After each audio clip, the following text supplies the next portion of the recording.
the same APC chieftains who said we were noisemakers came out yesterday and began to beg Atiku to drop the case.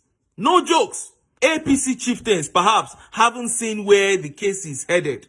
In a very disgraceful statement, began begging Atiku to drop the case from the US court. But before I show you their statement and how angrily Nigerians reacted to it, let me quickly show you this weak plot by some APC members to bribe the Southeast into silence. These guys who call themselves APC youths came out and said, for the sake of equity, more ministerial appointments should be given to the Southeast. Now, this in itself is a retarded way to reason. And the statement itself is born out of corruption. Will giving more appointments to the Southeast politicians improve the life of the average Igbo man? Will it stabilize the economy?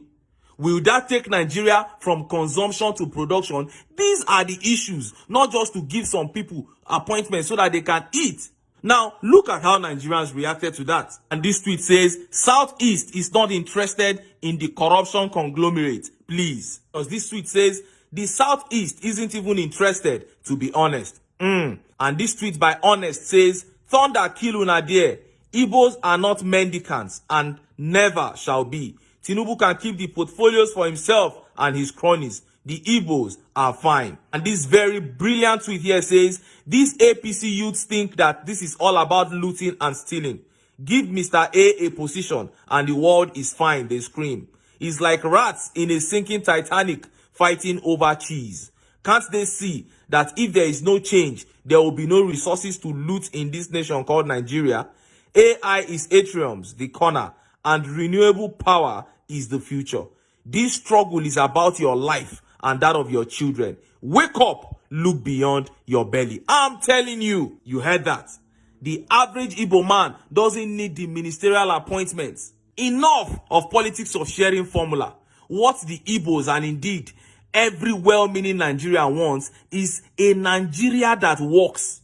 A Nigeria with viable economy held together by justice, fairness, and the rule of law. Now, let's see how APC chieftains begged Atiku to drop the US legal battle. Look at how the papers reported it. Please forgive Tinubu. Withdraw your case in Chicago to save Nigeria from shame. APC chieftain begs Atiku. APC youth leader pleads with Atiku to discontinue case in the US court.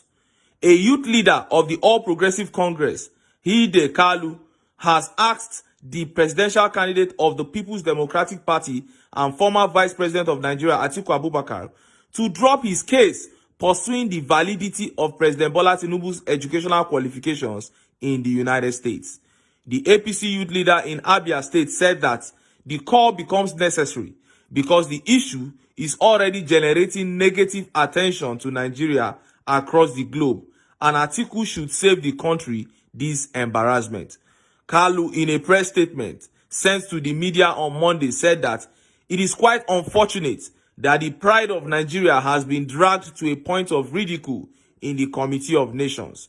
He thus pleads with Atiku to discontinue the litigation in the United States and allow the judiciary in Nigeria to decide the post-election dispute arising from the 2023 presidential election. He said, Atiku is a statesman and it is not in contention that he has the love of Nigeria at heart.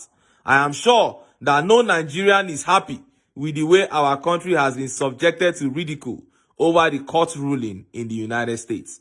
For the love of this country and to spare Nigerians the shame of how this process may end, it is important that we plead with Atiku to drop the case and not allow us wash our dirty linens in the public. We are all patriots, and I believe that we can have a decent way of handling this matter and save Nigerians the shame of this impending embarrassment. The election has come and gone, and a president has emerged. We are all humans, and that is why I am pleading with Atiku to discontinue the case in America for the sake of the country and in consideration of the friendship between him and President Tinubu, Kalu said. And look at how Nigerians reacted. This tweet says, he gets certificate, abi he no get. There is only embarrassment if he doesn't have, in which case he's the one bringing shame upon the country, not those pointing it out. Oh, and this tweet says, "Dear Atiku, please finish what you started. Millions of Nigerians will celebrate you." Chai!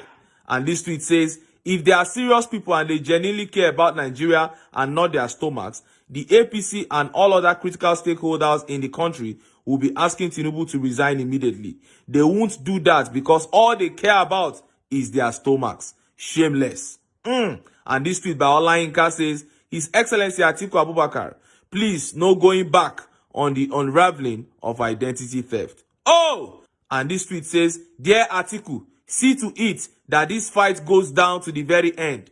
Do not fold. Do not concede. Do not let evil win again. Defend this justice for all Nigerians. Do not fold." Oh! And this tweet by Lucas says, "Let the wind blow and let Feàr open.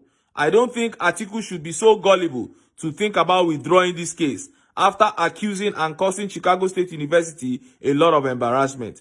Atiku is on the point of no return on this Tinubu's case." Oh! This tweet by Airdrop says, "Dear Atiku, you are doing the Lord's work. Don't stop till you get to the end of this matter. 200 million Nigerians are cheering you on." Oh! Well, that is as many tweets as I can take, and I think we should see the end of this particular court case in about a week. Finally, Lagos State Tribunal yesterday dismissed the petition of Labour Party's candidates Gbadebo Rhodes, and they upheld the victory of Sanwo-Olu, which was of course what we all expected, since the truth no dey for this country again. But in a funny twist of events, Labour Party supporters are the ones still mocking APC supporters, unlike during the elections when MC Oluomo and his thugs did all that they did. And why is it so? It is because this verdict now is coming at a time when people are feeling the consequences of the bad choices they made during the elections. All those who voted along tribal lines in Lagos are suffering now from the terrible policies of the APC at both the state and federal level. So they can't celebrate the fraudulent judgment anymore. Until we learn that governance is about improving our lives as citizens and not a religious or tribal war, we the masses will continue to be shortchanged. Atiku Abubakar is one of those people who knows a lot about Tinubu. And Atiku has worked with the custom for over 25 years, and he knows what Tinubu and his boys are capable of doing. Let me even leave that one. That is not what I'm talking about. Some Nigerians are scared that Atiku might just wake up one morning and boom, change his mind about Tinubu's record. Let me tell you guys, this one, in case you've forgotten, Atiku has about 28 children, or even more safe. So if Atiku doesn't get Tinubu now, Atiku, you don't go be that to Otilo. Tinubu will so much frustrate Atiku and his families for making him pass through all the shame and humiliation. But if Atiku succeed in getting Tinubu's record, Tinubu, you don't go be that. Not just Atiku be happy, not just the PDP camp be happy, but everybody, everywhere many Nigerians will be happy. And then the meat and mysteries of Jagaban is going to be known to the whole world. And that brings me to a prophet who said that Tinubu is going to end in shame if he doesn't step down from the seat. And true, we are seeing it happening. It don't happen. All because of desperation, all because of evil, corrupt mind to loot the country, finish. But guess what, guys? He won't govern Nigeria. He is only there for a short time. It's temporary. His government is temporary. You guys know that now. And that is why he's just appointing, doing everything sharp, borrowing money and, So, Supreme Court, up to you. It's up to you. It's left to you in the column. You guys need to emulate US courts and see what they are doing. They follow their law and constitution. They don't follow bribe. They don't follow egunje. They're not following technicalities. So, guys, relax. Atiku is going to see to the end of this and also make sure that is a request of releasing Tinubu's document will be achieved. Please like this video and keep following Gist Estate. I'll see you guys in my next video.